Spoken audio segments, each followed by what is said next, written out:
எனக்கு இந்த பிரச்சனை சின்ன வயசுல இருந்தே இருக்குமா. என்ன சார்? போலீஸுக்கு ஃபோன் பண்ணிட வேண்டியது.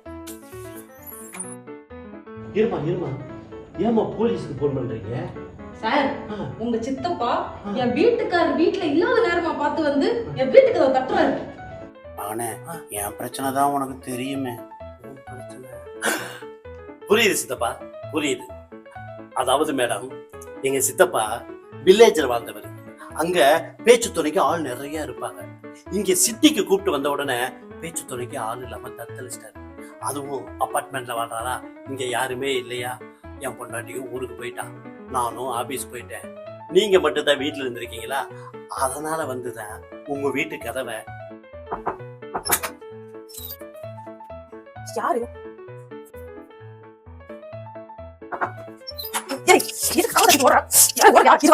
ஓ, புரிஞ்சு போச்சு. நான் தான் தப்பா நினைச்சிட்டேன். Sorry sir. சித்தப்பா, நான் மட்டும் சரியான நேரத்துக்கு இங்க வரலைன்னா என்ன ஆயிடுக்கும்? உன்னை போலீஸ் ஸ்டேஷன் கூட்டு போய் குப்புற படுக்க வச்சு பின்னாடியே லாடம் தட்டி இருப்பாங்க. இங்க இருந்தா எல்லாத்தையும் சுருட்டி வச்சுக்கிட்டு இருக்கணும். கிராமத்துல பம்பு செட்டு கதவை தட்டுன பழக்கம், அதே பழக்கத்தை இங்க வச்சிருக்க கூடாது. புரியுதா?